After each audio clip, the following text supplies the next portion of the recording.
যদি আপনার প্রতিবেশী আপনার শত্রু হয়ে যায়, আপনার সাথে শত্রুতা করে, হিংসা করে, ঈর্ষা করে, কি করবেন আপনি?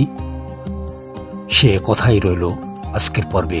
ভিডিওটি যদি আপনাদের ভালো লাগে তাহলে অনুরোধ করব ভিডিওটি ভালোভাবে দেখে লাইক ও সাবস্ক্রাইব করবেন। প্রতিবেশী যে কোনো মুহূর্তে হয়ে উঠতে পারে শত্রু। তার কারণ আপনার প্রতিবেশী আপনার খুব কাছাকাছি থাকে, তার ফলে আপনার উন্নতি বা সফলতার কথা সে সবার আগে জানতে পারে।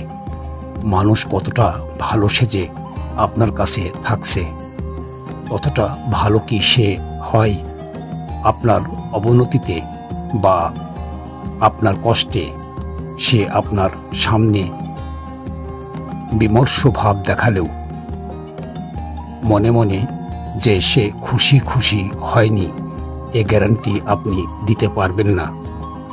আর ঠিক সেইভাবেই আপনি আপনার উন্নতিতে বা সফলতায় সে যে আন্তরিকভাবে খুশি হয়েছে সেটাও আপনি সঠিকভাবে বলতে পারবেন না। বেশিরভাগ ক্ষেত্রে আপনার উন্নতিতে তার হিংসা হওয়াটাই অত্যন্ত স্বাভাবিক বিষয়। কারণ এই জগৎ সংসারে কেউ সত্যিকারের ভালোবাসাতে পারে না, আর কেউ প্রকৃত আপনও হতে পারে না। এই কথাটি আপনি যত তাড়াতাড়ি মেনে নিতে পারবেন আপনার জন্যই ততই মঙ্গল।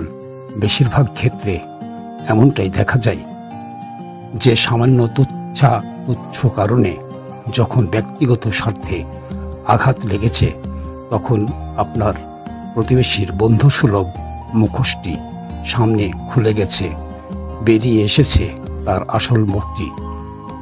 আর যখন আপনি হতাশ হয়ে পড়ছেন, কিন্তু হতাশ নয়, আপনাকে আপনার প্রতিবেশীর সাথে এমনভাবে মিশতে হবে যাতে আপনার প্রতিবেশীর শত্রুতাকে নিয়ন্ত্রণ করতে পারেন আপনি নিজেই।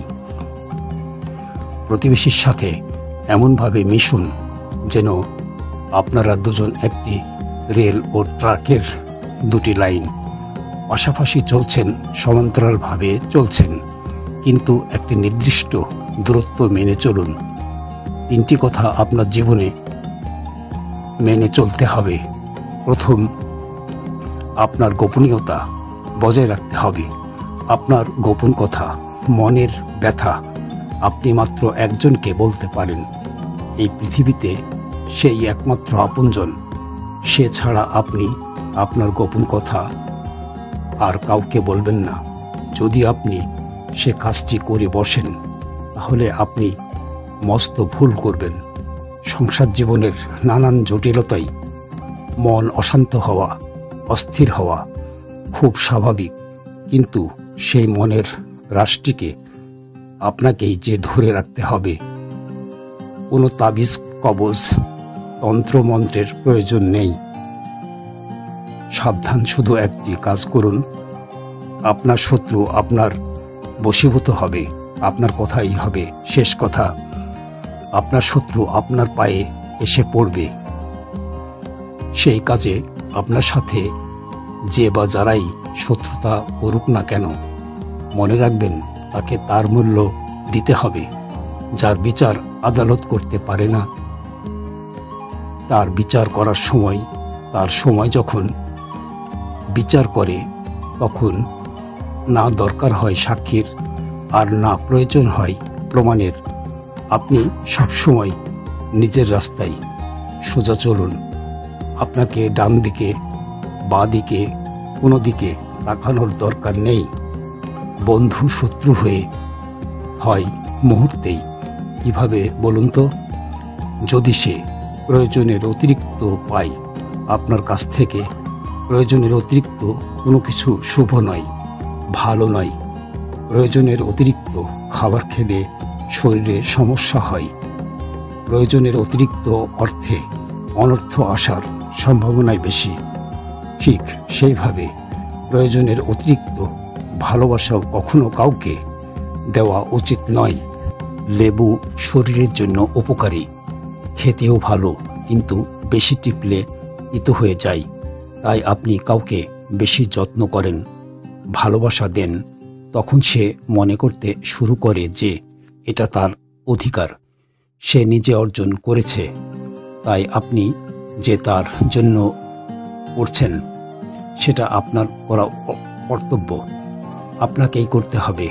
আর আপনার প্রতি প্রত্যাশা এতটাই বেড়ে যায় যে আপনি কিছু করবেন না।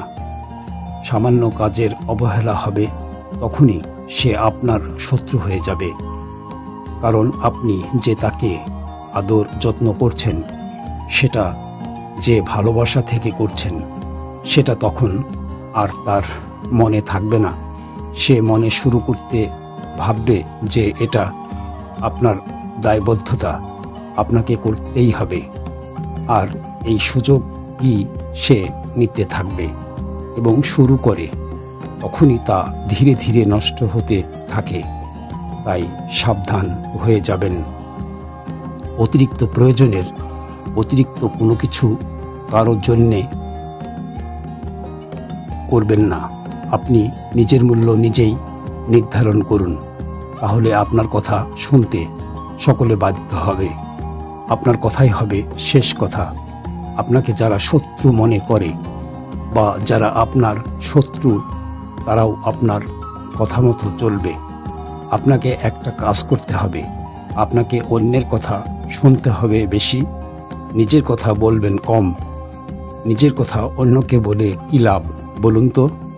যখন আপনি সমস্যায় পড়বেন, সমস্যার সমাধান কিন্তু আপনাকেই করতে হবে। আপনার সমস্যা এবং সমাধানের দায়িত্ব আপনার। তাহলে নিজের সমস্যা নিজেই সমাধান করবেন, তখন অন্যকে আপনার নিজের কথা বলে কী লাভ? আপনি অন্যকে গুরুত্ব দিন আর নিজেকে গুরুত্ব দিন। দেখবেন আপনি ও আপনার সংসার জীবন সুখের বাতাস বইতে থাকবে। ভালো থাকুন, সুস্থ থাকুন।